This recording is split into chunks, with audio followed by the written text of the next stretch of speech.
Is there anybody left that the Mets can sign to shore up their bullpen? Let's talk about it.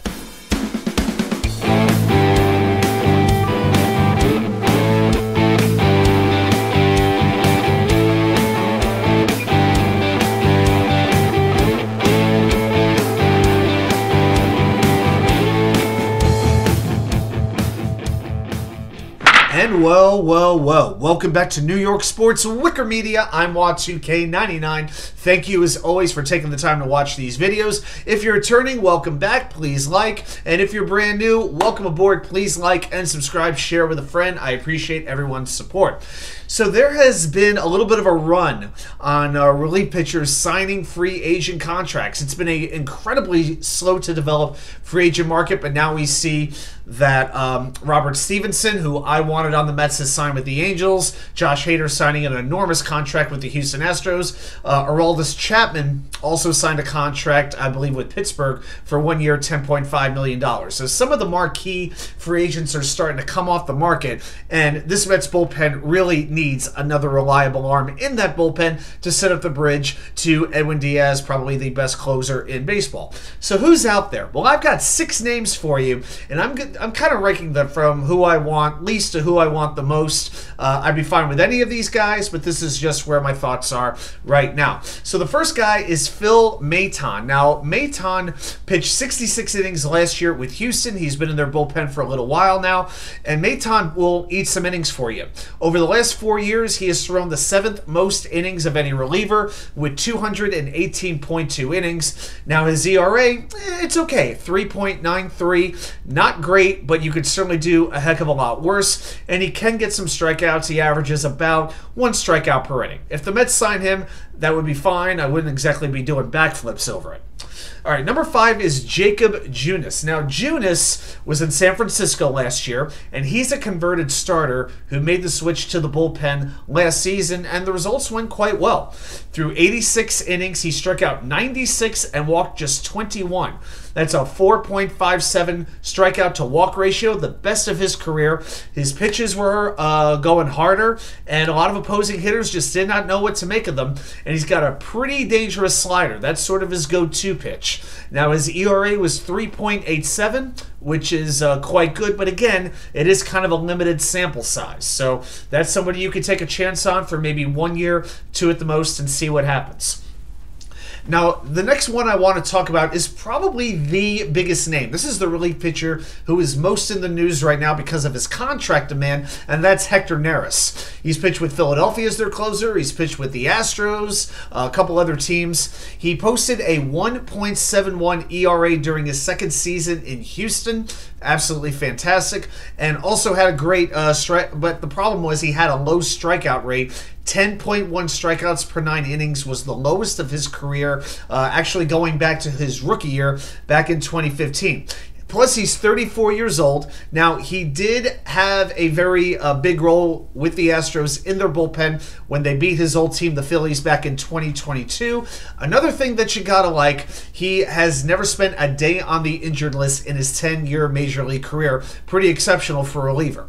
Now, with his contract, the rumor is he is looking for 3 years, $50 million, $17 million a year. I think that is absolutely crazy for a setup guy. I love the durability, but no, there's no way that the Mets are ever going to pay him that kind of money, and I don't think they should either.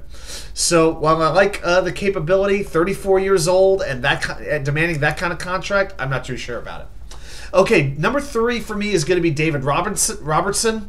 Of course, pitched for the Mets last season. He turns 39 in April. Had a 2.05 ERA and had 13 saves and 40 appearances for the Mets. Was doing absolutely great before being traded to the Miami Marlins at the deadline. And once Robertson went down to South Beach, well, or Miami Gardens, I guess it is technically, he was never the same. In 22 appearances with Miami, his ERA skyrocketed to 5.06, and his WHIP, it went from 1 even to 1.59. Not so good, but he made no secret he did not want to leave the Mets. He wanted to be a Met, and it's pretty amazing how much he struggled once he left New York.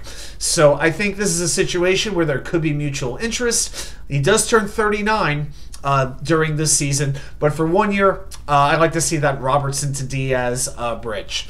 Okay, I've got two more pitchers. Ryanstanek, another former Houston Astros reliever.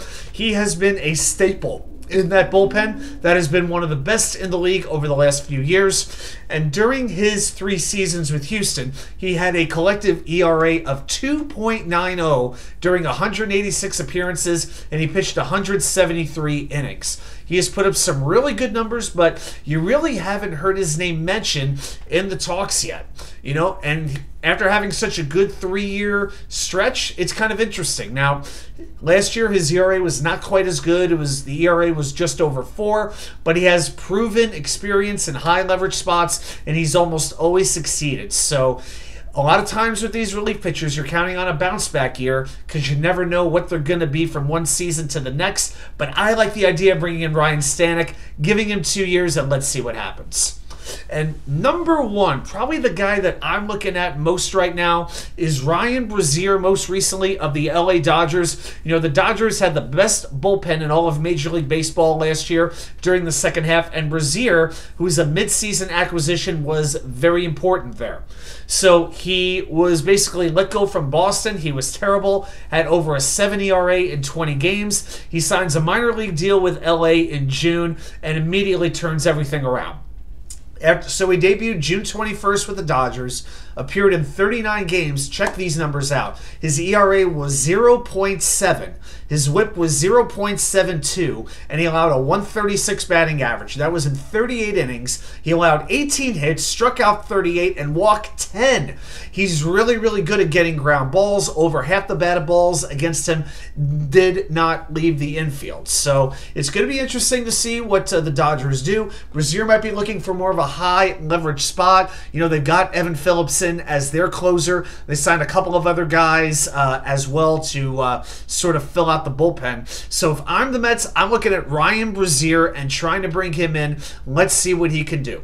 Well, those are some names. Let's see if the Mets do sign one of them, but I will not feel comfortable if their top 3 relievers going into the season are Edwin Diaz, then Brooks Raley, and Jorge Lopez. Because after that, those are the only locks. After that, it's pretty much Drew Smith. And the farther he is down the depth chart, the better I will feel.